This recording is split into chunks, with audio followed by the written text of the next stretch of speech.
Christian ka man, IP ka man, Muslim ka man, as long as iisa yung paniniwala niyo, nagkakaintindihan kayo, walang imposible. 3 things that we want to do for the next 5 days: learn, reflect, and have fun. Engage young ones because you are a big part in the pie ng development. How do we look at Lumas? How do we look at the settlers or Christians? And how do we look at the Moros? We treat each other with respect. Respeto natin yung perspectives ng bawat isa sa atin.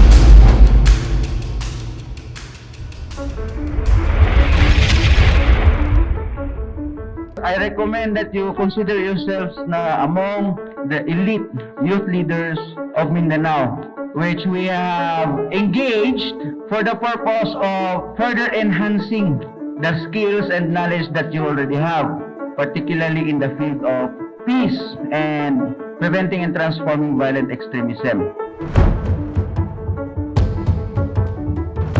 Respeto natin yung perspectives ng bawat isa sa atin, because if we listen with respect to the perspective of others, then we can learn better, we can understand better. And as a peace builder, we need to be respecting each other. Kasi meron tayong matutunan sa bawat isa. It encouraged me na kahit pala may pagkakaiba kayo, pwede pa rin palang may respect doon. A lot of people are misguided because of what they see, and a lot of people they don't do enough research, and so what happens in the end is naniniwala sila sa kung ano lang yung nakikita nila, nababasa nila, and doon nagsisimula yung gulo, doon nagsisimula yung conflicts and hindi pagkakaintindihan. Specifically in this session, we activate open and honest conversation.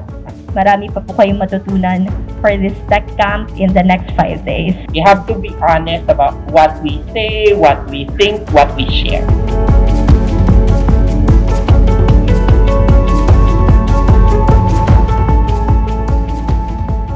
Information literacy becomes an essential 21st century skill. As I said, with information literacy makes you understand, analyze, access, contribute to these media platforms, all of the information that you can share, you can comment on, and you can like on as well. And but also more importantly, being able to understand what push and pull factors are these activities trying to prevent. Ang basic question pag sinabing what's in it for me is that why would I exchange my time for you? Kasi valuable ang time.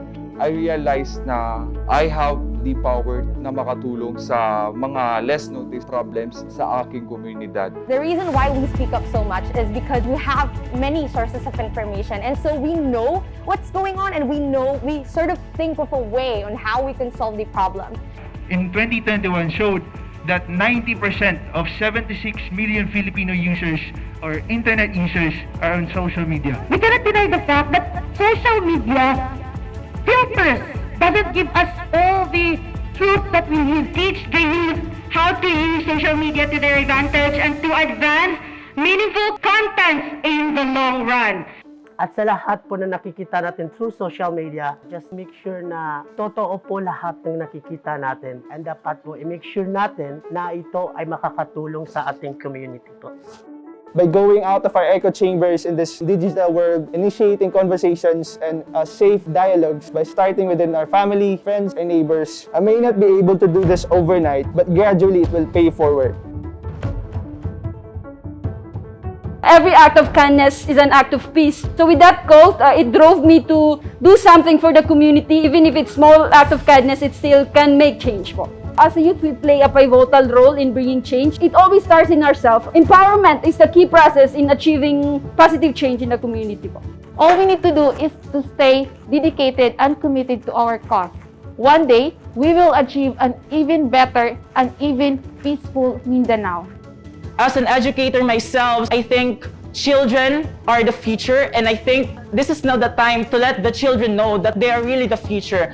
I would like to re-echo all my learnings in this tech camp are so much applicable in my community. This would be of great help to attaining my goals as an advocate of peace. Educating my fellow youth is one way of changing their mindsets, their values. I don't want the future Mindanao children to grow up and think that violence is okay, that violence is the only way because it never is and will never be.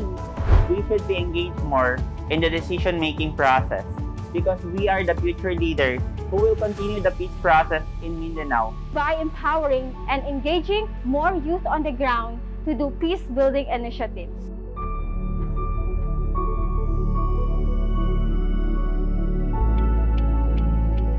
Sort of like a domino effect, na like nagbibigay kami ng knowledge sa kanila and sila din, sinishare din nila yun sa iba. Until, hopefully, someday at one point, we get to have informed at nagre-rely sa information na facts lang, based on facts lang.